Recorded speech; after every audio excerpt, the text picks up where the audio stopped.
today's playbook is going to be focused on cold calling. So, and the kind of theme here is, if you've followed sales content for the longest time, I mean, for the last decade and a half that I've been selling and leading sales teams, there's been this, hey, cold calling is dead, it doesn't work anymore, et cetera. We have two guests that we're going to introduce you to here shortly. And based on a lot of the client work that we do at Outbound Squad with brands like Shopify, Gong, Zoom, et cetera, cold calling is very much alive, and we're going to talk about how to maximize it today. So we're going to talk three things. One, state of cold calling. So what do we need to know? We got a ton of data that we're going to share with you.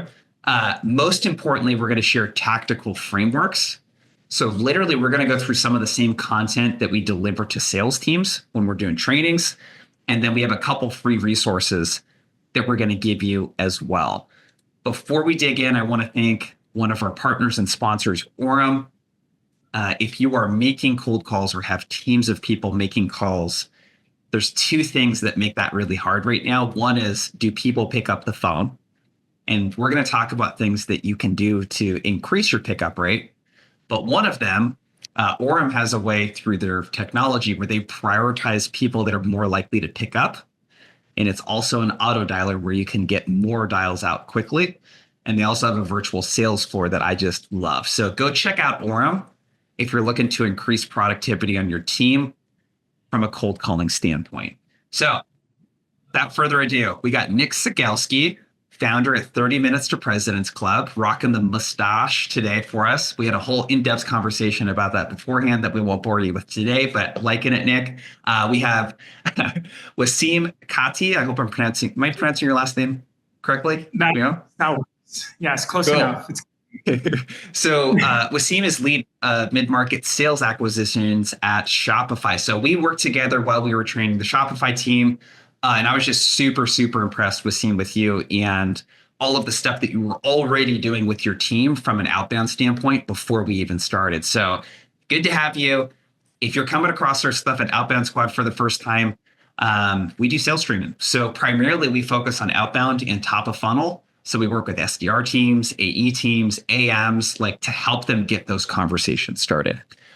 All right. So without further ado, there's a couple things that are going to make our time together productive. If you have a question, we would like to answer as many of them as possible. There is a Q&A button at the bottom of your Zoom screen. If you got a question, drop it in there. We have over 600 people on the call today, and we want to get to as many questions as we can. So drop your questions in there. Second thing, because a lot of people have asked, yes, it's going to be recorded, and yes, we will send it out to you afterwards. Nick, Waseem, you two ready to rock? We cool? We good to go? Let's do it. Okay, let's do it. So the first thing that I want to talk about is this idea of invisible scripts. So an invisible script, an example of that is, I don't know about you two, when I was in middle school, the invisible script I had around going to college was, you better go so you don't have to get a blue collar job, right? It was ingrained in, especially in the US, that you go to school, you get a good job, and if you're Asian like me, it was become a doctor, lawyer, etc. The reason why I bring this up is our prospects, they have invisible scripts too. In particular, they have invisible scripts about people that do the types of things that we do. Cold call, cold email, etc. So first, I want to prompt the audience. Let us know in the chat, what invisible scripts do you feel like your buyers have about people that do cold calling, that do this type of outreach? Drop that into the chat for us. And Nick, Waseem, I'll just kind of open it up to the two of you. What's your experience with this? When you think about the buyer, what they think of people that do the types of stuff that we do, what comes to mind for you, Waseem? I think like one of the biggest things is they kind of like to resemble to like a car salesman. It's like more of this sleazy atmosphere. It's somebody that's just trying to sell you something, and it's less focused on like value-oriented consultative approaches and more like, oh, you're just trying to push something on me.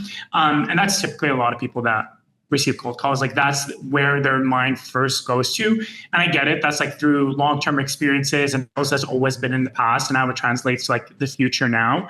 But I think it's part of our jobs to kind of like dispel that now, and change these like previous false narratives. So that's just one of the scripts that I feel like is always put on salespeople. Yeah, the unfortunate thing in sales is that the buyer brings the baggage from the other hundreds of bad experiences they've had with people like us into that interaction, right? Nick, what about you? Similar stuff to what I'm seeing in the chat. I think a lot of people that have not worked in a sales job think sellers are sketchy, they're pushy, they're scammers. And when they hear the voice that they don't recognize on the phone, they're like, security risk alarm bells go off. They see us as rude. They think we're interrupting their day, and they think that we're pushing something that isn't actually designed to help them. And we know that those things aren't true. I think everybody here is probably the opposite of that. But you're right, Jason. We are battling that baggage. 100%. So the reason why I want to set the stage with this is it's really important to sit in the seat of our buyer. It's really important for us to know from a psychology standpoint, like, what are they thinking and feeling when they decide to pick up the phone and say hello? Because unless anyone else here disagrees with me, no one picks up a cold call on purpose. They thought that you were someone else that's more important, by the way, than a rep calling. So we have to meet people in their place, Nikki. Exactly. So there's a couple common problems around the approach with this that we need to address first before we get into the tactics and the framework. So you might be thinking, hey, is this even worthwhile to do? Because who even picks up the phone these days? I don't know about you two. I hardly ever pick up calls because I'm in meetings all day. Like, I'm doing stuff like what we're doing here. I don't have time to pick up a call during the workday. And let us know in the chat if any of this resonates. Let us know. The other thing that we hear a lot is, well, hey, I call really senior people. No executive is going to book a meeting from a random call from a stranger for someone that they don't trust. Yeah, Lauren says millennials do not want to talk on the phone. Well, you think millennials? I mean, Gen Z is stepping into these buying positions too, right? And this is a generation that grew up on instant messaging. And you might be thinking, if you're watching and listening to this, hey, does this even work? Is it worthwhile doing? We're, of course, going to make a very strong reframe and argument that it is worth your while to do for a couple of reasons. One, 5% of people might answer the phone, but voicemails have a 90+% open rate. So we're going to talk about voicemails here in a second. Nick, what do you do with voicemails? Do you listen to all of them? Do you click on all of them? Do you delete them automatically from people that you don't know? Like, how do you handle voicemail? If I receive a naked dial, meaning a dial that doesn't have a voicemail attached to it, or an email that cites, hey, I just tried to call you from this number, that dial was worthless. It didn't even register with me. I use my voicemails as a way to redirect my prospect's attention to a channel they will actually respond on, which is email. No one has ever called. Well, that's not true. One person in my sales career has called me back from a voicemail, and I was surprised by the call, and I totally fumbled it. Use voicemail to direct to email. It's a freak accident. Waseem, what about you? I listen to the first 5 seconds. So you have like 5 seconds of me pressing that play button, and then that's about it. And that's typically where I tell reps, like, that's where you need to focus. You have like that first 5 seconds that someone might answer. And even if they send you kind of like directly to voicemail, sometimes it'll like pop up in like the new technology as like a written, you'll like read the first kind of couple of sentences, but that's about it. And just exactly like Nick said, you have to use it as a channel to push you to email. Yep. You know what I was doing yesterday? So by the way, us three on this call, we still make cold calls too. So you're hearing from people that do this. Yesterday I had a call block. I was calling into a group because we're doing a sales exec dinner next week in Austin. We have a couple more spots, and I'm calling people that I've already gone through my first 3 connections of people that I know.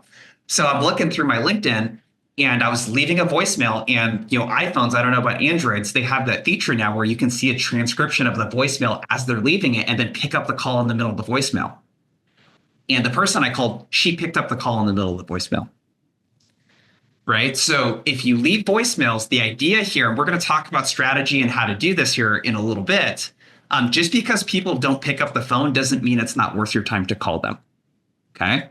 That's the first reframe. Second reframe is senior execs. Are they sitting around waiting to pick up random calls from strangers? No, they aren't. But if you do your research and your homework and show them that you reached out to them on purpose, or that you talked to a lot of their peers, they will typically respond pretty well to that. A lot of senior executives respect the grind and the hustle. Lastly, I think definitions are super important. We're going to say cold call a lot in the call today. What we do not mean is doing what Waseem and I used to do back in the day, calling through those Rolodexes and just blindly calling people that you know nothing about, what they do, what business they're in, etc. We never want to pick up the phone without a strong reason to meet. We call it an RTM. So the idea here is warm calls. But these are people, again, we have to acknowledge, just because it's a warm call doesn't mean they asked you to call them. So we're going to refer to those as cold calls, okay? But we're going to assume that no one here is blindly dialing through a list. So, couple cool important things here. So there's data here. So if you're wondering, is cold calling dead and should you do it? The answer is yes, if you are unskilled at it. If you are unskilled, this is no longer a profitable activity for you. Nick, do you want to talk a little bit more about this data? This is from your book, Yep. Cold Calling Sucks.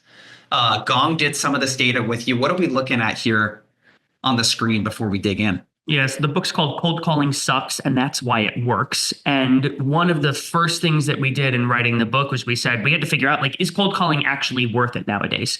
And the way that we answered that question was we partnered with Gong to analyze over 300 million cold calls across their entire customer base. And what we did was we had them pull data for the 50th percentile rep, which is the data that looking on the screen is in the gray bars. And then we had them pull data for the 75th percentile rep. So not like the best rep in the world, not the Waseems of the world, not the Jason Bays, maybe more like the Nicks, the people that were like, they were pretty good. And there was a dramatic difference between the 50th percentile and the 75th percentile. It's not on this screen, but basically what the data showed was that if somebody makes an hour's worth of cold calls every single day for a month, which is about 800 cold calls if you're not using a tool like Orum, the average rep ends up booking 2 meetings. The top quartile rep ends up booking 18 meetings because they are so much more skilled. And then the data also showed that when you cold call, it actually doubles your cold email reply rate because your calls draw attention to your emails. And the reality is like, the bar is set pretty low. The 50th percentile, these are people that are picking up the phone and saying, hey, Waseem, did I catch you at a bad time? And their pitches sound like Billy Mays commercials, and they sound really unsteady and unsure. And I promise everybody here, in the next 40 minutes, you will learn things that get you closer to that green bar. Yep. So we're looking at 3 categories here. It's the connect rate. So that's the percentage of people that we call that pick up. We have the set rate. So that's the connected call. Nick says hello, the percentage of those that I book a meeting with, and then the show rate. Waseem, are you able to comment on anything in terms of like your experience? What does world-class look like to you from like a meeting set rate and like a show rate? I think like it changes definitely like person to person. And I think like Nick really harkened on this is most individuals, their focus is like to just get through the dials versus focusing on these like key indicators here, like connect rate, set rate, and show rate. I think what I'm seeing in terms of the data is definitely in line with like what a good performer can do at 13%, 16%, things of that nature. And I think the more time they invest and focus on trying to improve these metrics versus trying to improve metrics around, did I just book the meeting or not? The more they're likely to find success. And I think that's what world-class typically is you're not just focused on this like one specific centric KPI that is kind of very nuanced in its nature. You're focused on, am I actually improving every single time I'm making a cold call, and am I coming with a perspective? That's the main thing that I see in terms of differences between the folks that are in that 50% percentile and the 75. Jason, you asked me to talk about what was on the screen, and I can give you the short version is the top quartile reps, when they make 100 dials, they talk to 13 and a half people. The average reps talk to 5.5. Literally, they talk to more people live, and we'll get into some things that you can do to get more people to answer the phone. If they talk to 100 people, this is the percentage of meetings that they set. They also keep more meetings. So even if you get somebody to agree to meet with you, you can see there's a pretty dramatic difference in the people that actually show up just based on how skilled you are. So all of those things trickle down to a nonlinear increase in your results. So let's start to get into the tactical parts of the call. Let's give the people what they came for here. So the strategy that we're going to use here is what we call deconstruction. So we're going to actually break up the call into a couple of components: intro, hook, and close. We're going to focus on the intro first because the intro is where calls are won and lost. So the average call lasts about 80 seconds and only 10% of them are longer than 2 minutes. And newsflash, you ain't booking a meeting in 80 seconds. Okay. So that first like 30 to 45 seconds is absolutely crucial. So what I wanted to do here, I have some stuff that we run across in the trainings that we do, but I wanted to open it up to you two. And we'll start with Waseem. What are the most common mistakes reps make? Like literally, like as soon as the prospect says hello, what are the more common mistakes that they make that keep them from continuing the conversation? I think like one of the biggest common mistakes that I see typically when I receive cold calls from reps is they try to overanalyze the reason that they're calling and do things like Nick mentioned earlier, where did I catch you at a bad time? Hey, my name is, and I'm calling from this, and et cetera. And by the time they finish their sentence, I've already checked out of the call.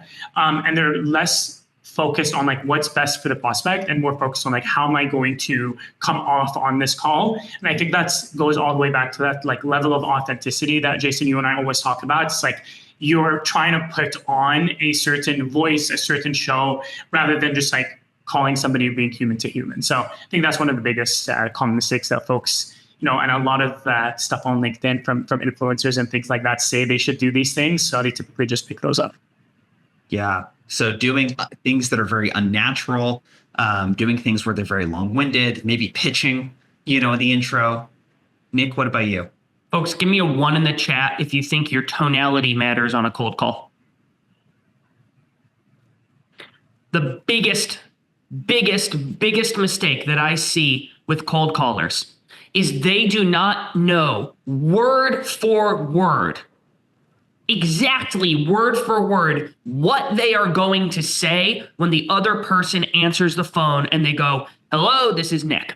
And the reason for that is, I don't know about all of you, I've been cold calling for a long freaking time. When I hear my prospect answer the phone, I still get that pit in my stomach. I still feel the anxiety. I still feel the nerves, and my brain shuts off for a second. And you better believe, if I don't have a game plan for exactly what I'm going to say, my voice starts to waver. I start to go up a number of different octaves to the point when I was a new cold caller, I frequently got mistaken as a woman because I would get so anxious. My voice would go up really, really high. So the reality is if you don't know exactly what you're going to say, how on earth are you going to be able to focus on mastering your tonality? So I don't care if you open the cold call with, "Did I catch you at a bad time?" If you sound like a freaking executive, what matters more is your tone. I don't think you should open a cold call with those words, but the most important thing is you know exactly what you're going to say. Absolutely. So that was number 2 here, unnatural tonality. I'll talk about mindset in a second. Give me a yes in the chat. Does anyone feel like sometimes you transform into a different human when you are selling? You use customer service voice. You use up talk, corporate speak. You turn into like the most polite person. It's like you're meeting your mother or father-in-law for the first time, or you're talking to them like, oh, like how you talk to puppies and little kids, right? So unnatural tonality is like one of my favorite sayings. It's something that Navy SEALs say a lot. It's slow is smooth and smooth is fast. Slow is smooth and smooth is fast. Mm-hmm. Second thing that you see there, mindset. This is not something we can help you with on a webinar. This requires a lot of deep personal work, but you have to separate your self-esteem from the outcome of the call. Yeah.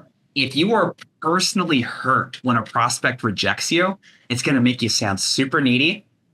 And that's just something you got to work on. Like the goal is to see if the person is willing to have a conversation. That is really what it's all about. And what we're going to talk about a lot is avoiding conversation stoppers. So anytime you are selling your solution in the call, you are doing the equivalent of being that person at a networking event that introduces yourself and says, "Are you buying life insurance right now? Are you in the market for whatever thing?" And you're selling someone within 60 seconds of meeting them. So what do we need to do instead? the idea here is we're going to do two things. So we have intro, hook, close, and now is where we're going to get pretty tactical with how we can do these openers. What we all recommend here is some variation of what's called a PBO or a permission-based opener. And you may have seen a lot of these kind of classic openers. We're going to give a few of them to you today that you probably haven't seen before. So the idea with a PBO, the psychology here is they did not ask you to call them. Let's get them. Let's get them to opt into participating in that call. And what you're doing in this moment is you're giving them a way out.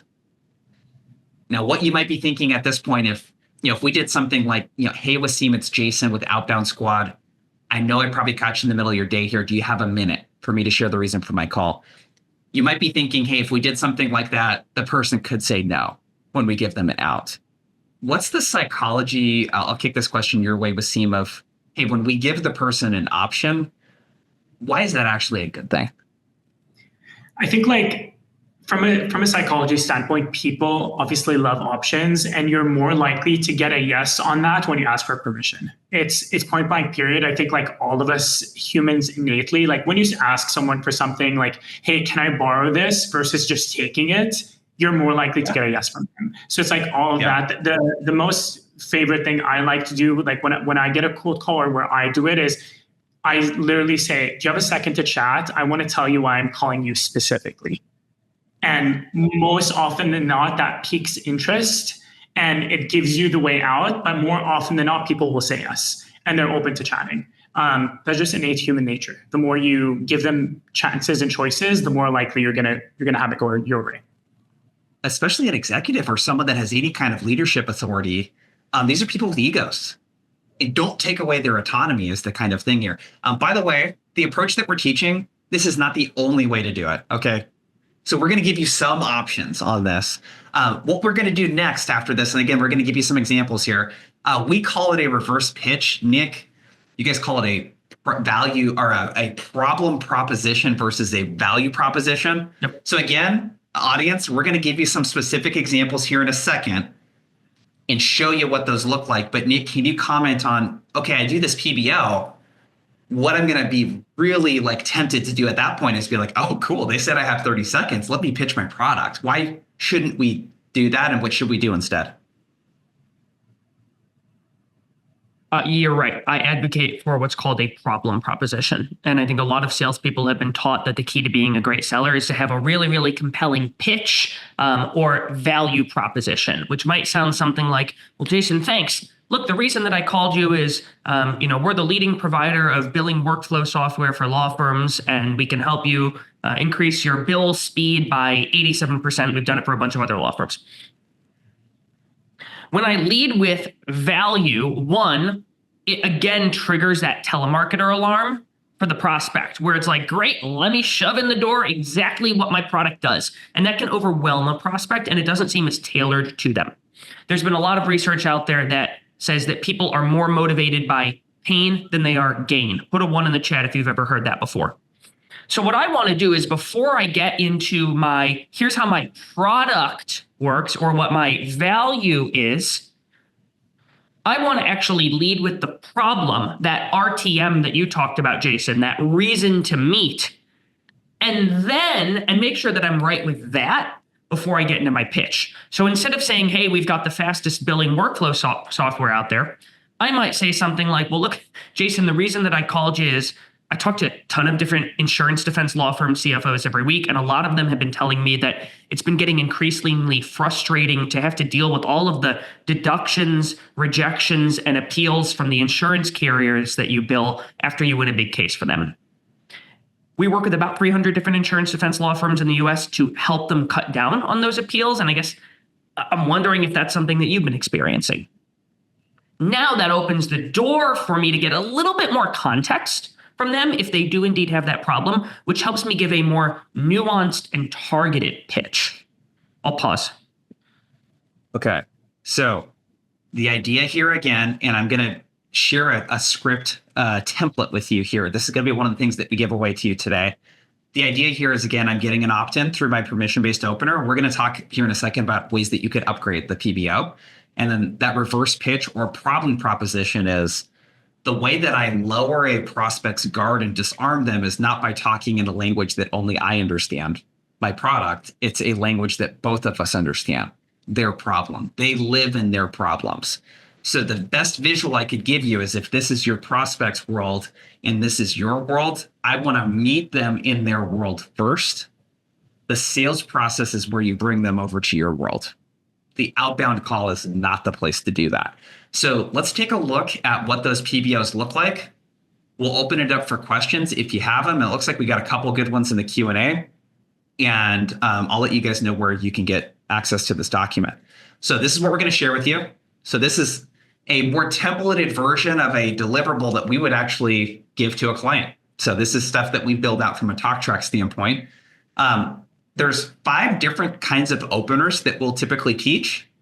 A couple of these, one of these is inspired by the one, the only, the great Armand Farouk, your colleague and brother, if you will, Nick, Great. at 30MPC. Yeah, put that one in quotes. So let me demo a couple of these, and then I'll open it up to you too for feedback and if you have anything else to add. This is like the classic PBO that I feel like if you're calling into non-tech personas, this one works pretty well just because they're not getting called with a lot of these. It's super simple. Hey, Nick, it's Jason. I know I'm catching you in the middle of your day. Do you have a minute for me to share the reason for my call? And one thing you'll know about my tone and my pace, when I was making a call block yesterday, one of the reminders I always tell myself is slow down. You gotta slow down, enunciate your words, etc. Here's where it starts to get a little more interesting. So this one's called the Gong opener. We did a lot of work with Gong a few years back, and I was a bit skeptical of this opener until I heard them do it on a lot of recorded calls with buyers. And if you have the personality for this one, it can work pretty well. Hey, Waseem, it's Jason with Outbound Squad. I don't suppose I got you at the worst possible time, did I? So if you can pull that off with a smile and a chuckle, it's not personally my style, but if you feel like you really want to lean in to your personality, that can be a good one. These next 2 are my personal favorites. So what we're going to do here, and Nick, I think you teach something similar to this. You guys talked about where I'm going to front load the relevance in the call. So what this is going to sound like is something like this. Let's say that I am selling, the example I'm going to give you is a solution that helps with site development. So this is a company that helps companies that have like solar farms and all of this kind of stuff select the right sites. So what I might do here is I might say something like this. Hey, Taylor, I was calling about the recent development in San Francisco on ABC 123 Street. It's Jason with Outbound Squad. Do you got a minute? I promise to be brief. So this one's really clutch because the first thing, literally before you introduce yourself, is something about them. One other thing to point out that's super important is, does everyone notice here how I'm not saying, hey, is this Nick? No. I'm not opening up the call asking if it's the right person. That's a dead giveaway that I'm a stranger. Assume it is the right person and let them correct you if it isn't. I'm going to demo these other 2 and then I'll open it up for you. Armand Farouk's Have You Heard Our Name Tossed Around opener, I love because you can adapt it in so many different ways. The one that we teach this quite a bit. If anyone here reaches out and does like SLED or federal government or does something that's a little more regionalized or localized, this can work pretty well. So you could say something like, hey, Nick, we actually work with a few of the other top contractors in Texas, like A and B. It's Jason with Outbound Squad. Have you by chance heard our name tossed around? So I'm going to drop in social proof or let them know what kind of companies we work with and where, or I could name drop companies there. And that one's pretty good too. And last but not least, we have the make it quick. Hey, Dave, it's Jason. I know you weren't expecting my call. Do you mind if I take a quick moment to share why I called you specifically? So Waseem, this one seems really kind of in line with what you do, but I want to open it up. Waseem, we'll start with you first here. Is there any particular opener either that you see here on the screen that you like or something else that you do a little bit different that we could demo for the audience? I think like number 5 people always are intrigued that are very egocentric. They want to know why you're calling them specifically. Like, I love that one. I don't think I've ever listened to a call that a rep has done and had someone say, no, I don't want to know why you're trying to call me specifically. Most often, people love that. I personally, I'm all about trying to show your personality and like just be authentically yourself on the phone. It's also not too hard to do a little bit of improv. So number 2, like, hey, I caught you at the worst time, did I? And like, just smile.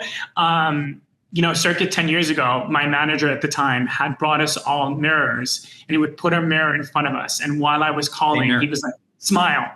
And I was like, smile. And people can hear you smiling over the phone. I know that sounds crazy, but that's completely true. And like, when I smile, my tonality immediately changes and it becomes way more natural, and I'm just being myself. So I love number 2. I know number 5 works. It's just about how you deliver it. Yeah. Delivery is so important. I grew up, part of my upbringing in sales, so to speak, was in call centers. So this is something that we did too. We had little mirrors inside of the cubicle. You have to see your teeth when you're talking. Yeah. Katrina Bray in the Q&A asked something along the lines of, hey, if I'm starting with cold calling and I'm anxious about it, do you suggest having a script? Absolutely.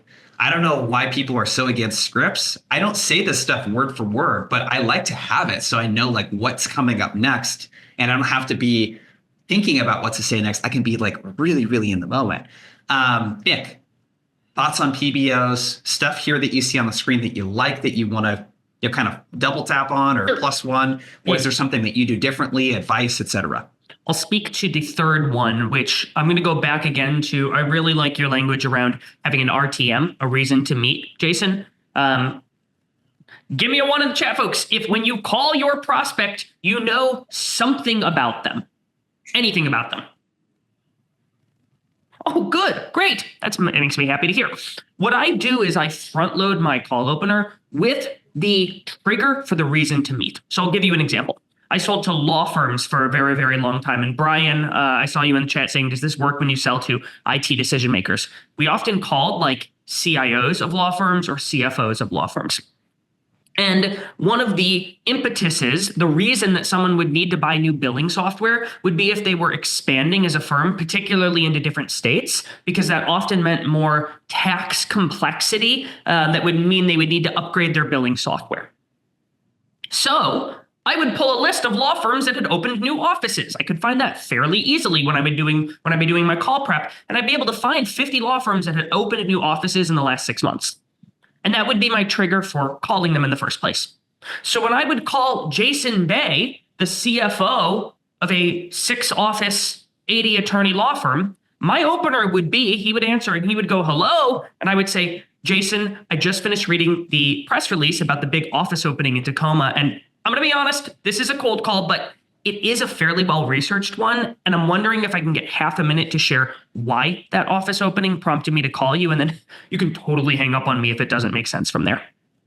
So what I'm doing is I'm leading with something about them that's related, semi-related to my pitch that will come later on, that problem prop that will come later on. But this is intimately tailored to them because they just had an office opening in Tacoma. And Waseem, to your point earlier, when I go back to, do you mind if I take half a minute to share why that new office opening prompted me to call you? And then you can totally hang up from there. The curiosity element, no one's going to be like, no, I don't care. Like, it feels so well researched and tailored, and you can do this in mass. It's not like you have to come up with a different trigger for every single prospect you call, because a lot of us have volume goals that we need to meet.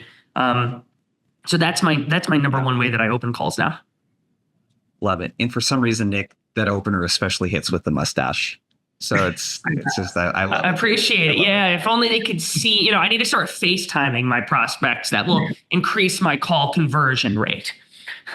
So more data for you so that we're not just sharing anecdotally what works for us, but you can see same study, Gong in 30 Minutes to President's Club, analyzing hundreds of thousands of outbound calls. Ben asked in the Q&A, I use this Chris Voss technique where I asked, did I catch you at a bad time? And you say that works well for you. The golden rule here is if something works well for you, please do not change it. Keep doing that thing. But let's talk about what working well means. Working well is that opener 8 out of 10 times or more, you should get to the next part of the call. If you're getting shut down more than 10 or 20% of the time, you need to change your opener. So the did I catch you at a bad time, the how's it going openers, for the most part across a large data set, don't work as well as the permission-based openers in the have you heard our name tossed around. So super important there. So we've talked about PBOs. I think on LinkedIn, people like to focus a lot on fancy openers. And unfortunately, I wish it was that easy to just do a great opener and book a meeting. You got to nail this next part. So the reverse pitch, the reason for your call, super important. And guess what? Yes, we have some data for you on this too. This next part, which is super important, there's a couple things. When you use problem-based language, statistically, I mean, you're going to book 3 times more meetings than if you use buzzwordy product pitches. So if you talk about what your product does and say words like platforms and dashboards and single source of truth or single pane of glass or what everyone says that sells software, you're booking 1/3 of the meetings that you should be. Relying on social proof alone is not enough either. We need to leverage social proof and problem-based language. So this reverse pitch, it's going to feel like 20, 30 plus seconds-ish of stuff that you're going to say. And you're going to be really tempted to be like, that feels like I'm talking too much. But the idea, again, Gong found that, hey, in the successful cold calls, when people booked meetings, there was up to a 37-second monologue. But you know what the kicker is? The kicker is that monologue is not a product pitch. That monologue is, here is what we are seeing from other folks like you. I'm going to give a demonstration of that, and then I'm going to ask you to, for examples. So let's say that I do my permission-based opener. I say, hey, was calling about the recent property you acquired or the one that you're looking into on ABC 123 Street in San Francisco. Do you got a minute? Promise to be brief. Prospect says yes. Okay, so this is a variation of what this could sound like. What's really important is that this is not super scripted in a way that feels uncomfortable. And I want to also make sure that the language is very simple. So it might sound like this. Great, appreciate it, Nick. The reason I'm reaching out again is that recent site development there on ABC Street in San Francisco. A lot of the developers that we're working with in the renewable space, like companies A and B, are sharing these 2 challenges. One is around growth. They want more projects this year, but it just takes their team a ton of time to research and validate those sites. And the second is really around risk reduction. They want to get to these sites before their competitors do, but if they move too quick, they could pick a bad site. How does this compare to what you're thinking about it at ABC Company? So some version of that where it's like, hey, thanks for the time. Again, I'm reaching out because of this. Here's what we hear from people like you. Challenge 1, challenge 2. How does that resonate? How does that compare? The other thing that I want to note here too is you might be thinking, well, Jason, it feels kind of assumptive, like you're talking about their problem. What if they don't have the problem? That's the point. You're not going to assume that they have the problem. Don't make it personal. Say, I talked to all of your peers. Here's what they share. You're asking for resonance. Does it resonate with you? You're not saying, I know you have this problem. I find that mentality coming in of not being assumptive is super, super important. And yes, Katie, and for the rest of us, of you in the chat, we're going to share this document here in a few minutes. Nick, we'll start with you. How does this compare to the problem prop? Is there anything that you would do differently here? Anything that you would add on? Anything like that? I like this approach because if they bite on either this one or this one, the growth or risk, that gives you an opportunity to transition into a far more nuanced pitch. Because if they're really focused on the risk piece, I know to tailor my pitch not to be around growth. I need to tailor it around risk. For me, I want to paint a picture in their mind of a really, really crappy scenario that they had to deal with in their work that our product can make go away. So I gave the talk track earlier, but when I was selling billing software to law firms, it was great. Thanks. You could even start a timer if you would like, would be how I would respond to, do you mind if I take half a minute? And then I go, well, look, the reason that I call you is typically when I'm talking with a CFO of an insurance defense firm that is expanding, they tell me it can get really, really frustrating to have to deal with all of the deductions, rejections, and appeals that they get from their insurance carrier clients after they send them a bill. We work with about 300 different law firms, helping them reduce those deductions by scrubbing attorney time entries right when they're submitted. But I don't even know if that's something you're dealing with. And I guess I'm wondering if you might be open to learning more when I'm not totally cold calling you out of the blue. Nobody is saying, yes, let's book a meeting to that question, just to be clear. Like, we got permission to pitch. I gave maybe a 20-second pitch there, but I'm asking for the meeting because I want to orient them around, I'm not trying to have an extended sales conversation here. And when I ask for that meeting really early, are you open to learning more when I'm not cold calling you out of the blue? Now they'll start to say, well, wait a minute, how does it do that? Or wait, they'll start asking me a couple questions, which gives me, again, reasons to meet. And they'll usually have one or two back and forths before I'm able to secure a meeting. So that's the approach that I take and how it might differ a tad, Jason. Love it. And then if you can get really granular, like you're talking about, and do this in a little more story form for you more advanced people, it could be, hey, I was reaching out, like I said, saw the recent site development at ABC Street in there in SF. I was just talking to another developer in the renewable space yesterday, and she shared, and then I just elaborate on like what that person shared. That's another really great way to like take a conversation or a sales conversation in to the prospecting conversation. Waseem, I know this is very similar to what you teach and preach, but what does this look like for you guys at Shopify? It's very similar. And I think like one of the biggest things when we're like having this type of conversation that I say a lot to reps, whether at this org or previous orgs, is you want to kind of deliver it through internally and externally. I think giving that nuanced problem would really just open the conversation and allow you to go down like different routes. So let's say an example, if I'm selling also to law firms, I would say internally we're spending a lot of money on law administrators that are doing a lot of the admin tasks on a day-to-day basis. And then externally, we're not able to satisfy our customer base within in time facilitating because of XYZ problems. You've given them an understanding of this is an issue that not only are we facing internally, but also what our customers are facing externally with their relationship with us. And most often than not, it is going to be one of the two issues. Sometimes it's both, but most often than not, it's going to be one of the two issues, and it will guide your conversation to go into a more nuanced pitch, like Nick said. So don't be afraid to go down that route to be like, okay, I understand what's happening inside of your company, and I understand how your customers feels about your company externally. And I love that like answer at the end is like, does this resonate with you? Is this something that you're currently experiencing versus just trying to pivot to a meeting immediately? So love it. So the internal versus external is big. One last piece of advice on this part before we move on is there's a very specific formula behind this reverse pitch.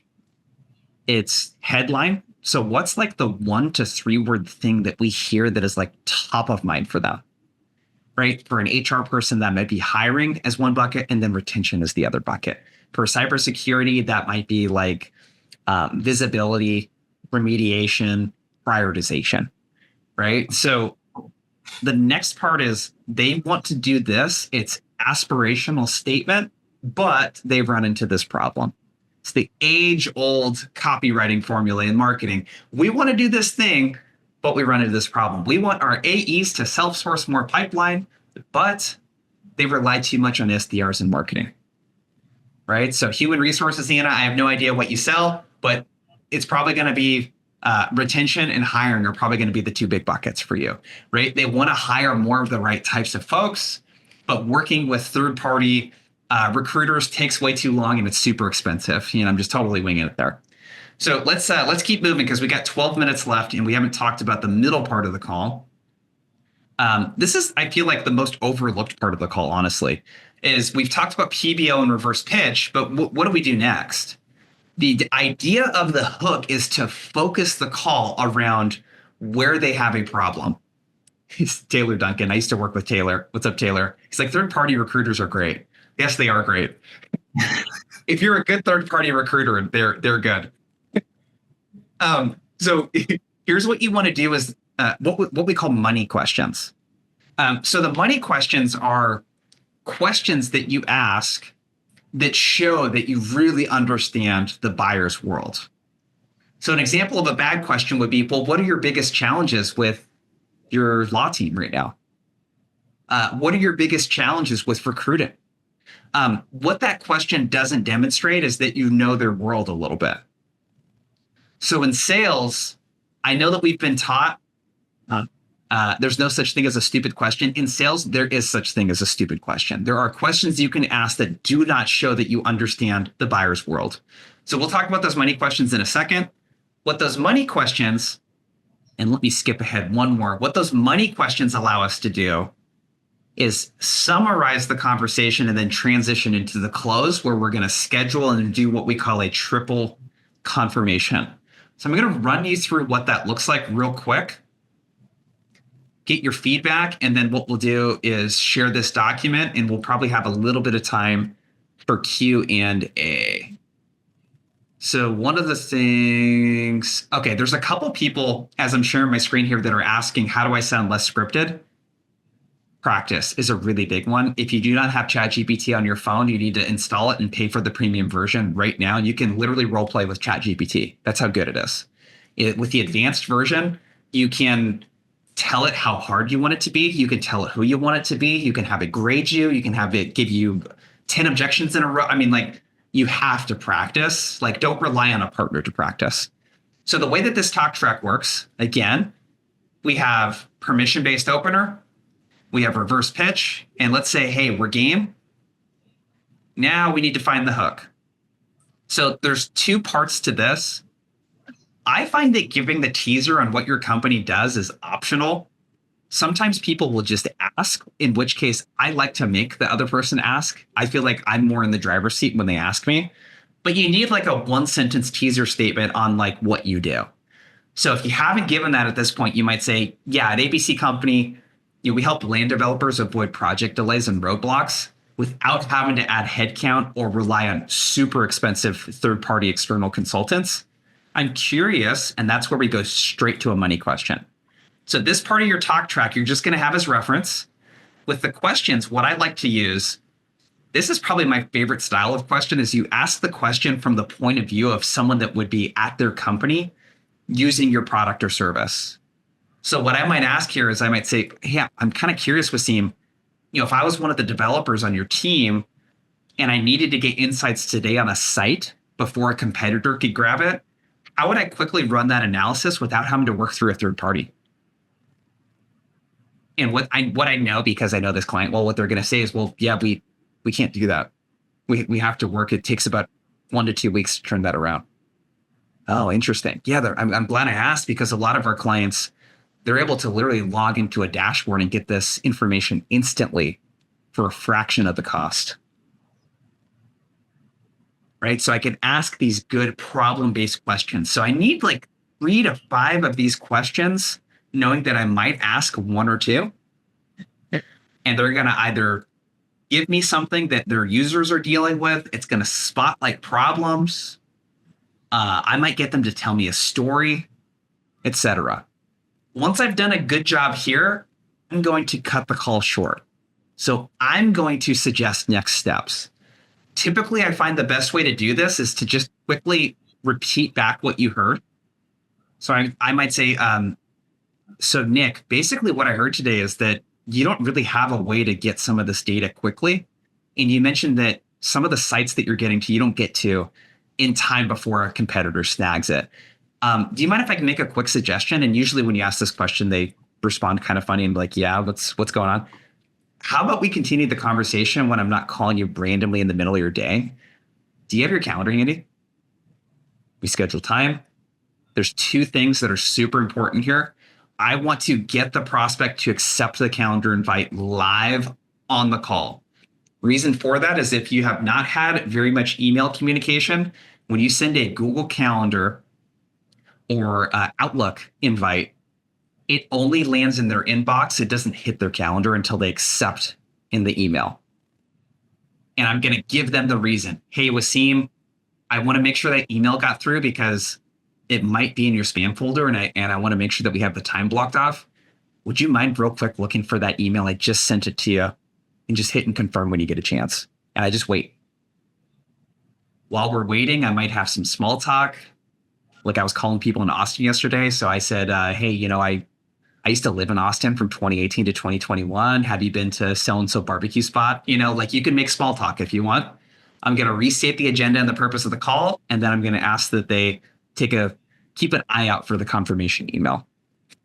So I will pause here. Anything, Nick or Waseem, that you would add before we open it up for a question or two around like the hook, making sure that we have a couple good questions, and then anything that you advise around how do we make sure that we at least get 70, 80% plus of people to show up at the end of the call. Go ahead, Waseem.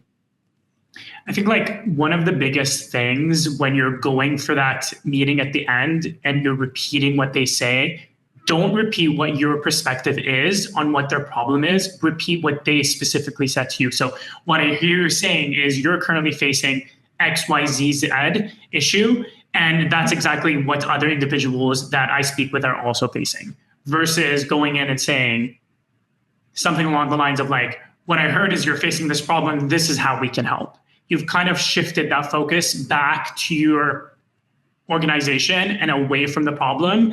And most folks would kind of have that like alarm bell start to ring again, exactly like how Nick said. So that's one of the biggest things is like maintain that pace the entire time, is that this should be around the problem they're facing and not trying to reframe it back to what your solution can solve for. So, and then I really like that, hey, watch out for my confirmation email. Not typically one we use, so definitely taking that back.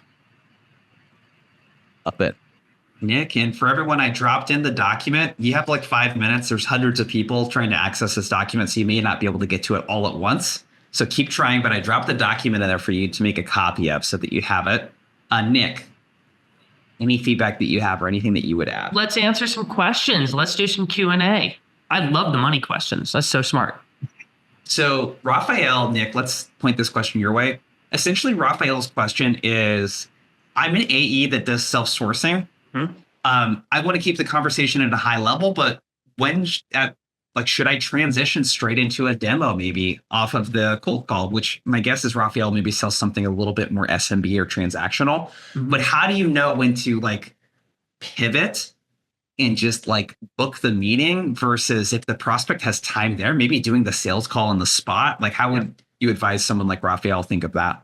So without knowing exactly what Raphael is selling, it's tougher for me to give the answer, because if it's something where it's like a $80 purchase where they give you your credit card over the phone, maybe you end up having a mini sales conversation and closing on the cold call. For 95% of other scenarios, I would recommend against that. And the reason for that is this is an unscheduled interaction and you have no idea if your meeting is going to get interrupted. Someone might come into their office for a scheduled meeting and you get cut short. The other reason that I would always prefer a scheduled meeting is you want time to prepare and you want them to have time to prepare. What I mean by that is, I asked earlier, does everybody know something about their prospects when they're calling? And I saw a lot of ones in the chat. But my guess is like you didn't do a super, super deep dive on the prospect because you wouldn't have time to be making enough calls if you did a mega deep dive to prep for every single person you were going to cold call. So I want a scheduled meeting so I have more time to prep. And I'd also like to serve them an appetizer before the big meal of the demo, meaning before we meet, I actually want to send over some resources to my prospect about my company, about my perspective on their problem, maybe even like a 90-second high-level pre-recorded demo so that when we meet live, they've already started to digest what we do. And so for those reasons, I prefer a scheduled meeting rather than trying to sell on the spot. Love it. Waseem, next question's for you from David. Is it appropriate to call cell phones if we have them and also their office phone? There's still like a lot of debate on like calling cell phones and stuff like that. So I personally think it's appropriate. We're in the age where everybody's calling your cell phone number. You call random numbers all the time as well. So I do think it is. However, if a person has shared with you in the past not to call their cell phone number, that is where like the kind of the boundary starts to and needs to be respected. But most often than not, individuals know their numbers are over the internet. So That's at least my feedback around it. It's just give it a whirl and see how the person might take that on. Again, the worst thing is they'll reject you. The worst thing you lose. And I think my new favorite term is losing is the new winning. And at least you'll know that, hey, maybe this is not the correct person to call again. Love it. Love it. All right. Let's do one more question. Victoria asked, if you have relevant intent data on the prospect account, do you leverage that in the call? So how should intent data, because this is just all the rage right now, be worked into the outbound call, if at all? My opinion is that intent data is the trigger for you to find a trigger to reach out. Meaning intent data gives you a sense of like, are they looking up stuff relevant to your solution? Are they on your site? Are they searching for competitors, etc.? You likely get a list of people that are showing intent. My recommendation is not to call and say, Jason, I just saw you were on our website. I know this is a cold call, but it's well researched. Like, that's sort of weird. What I do is when I see people are showing intent, that is my trigger to go look up. Did they open a new office? Did they win a big case recently? Did they just hire a new partner at the law firm? And I use that as my opener. So the intent is my trigger to do a tiny bit of research to then personalize the outreach. That's your effort in the right direction. Yeah, go ahead. Exactly. Yeah, it's like directional. So typically, like if you know, hey, this person has been on this specific website going through this specific resource, that is how you can leverage that in the actual call when you call them. It's like, hey, I went on Outbound Squad's website and I noticed that throughout it, what ended up happening is they stopped on all these specific pages. You can use that in the call to kind of like directionally move the call forward, but you shouldn't be calling them up exactly because to say, hey, I noticed you're on my website. Do you want to book a demo? It's, if they wanted to, they would submit the inbound contact us more regardless. Awesome. Thank you, you two. We'll email this stuff out afterwards. In the chat, grab Cold Calling Sucks, the book. It's linked up there. Connect with Waseem on LinkedIn. And then if you want custom training for your team, so if you want your SDRs, AEs, AMs to be doing more of the stuff that we talked about today, set up a time to chat with us there as well. And that's all I got for you, team. Thank you, everyone. Thanks, Waseem. Thanks everybody.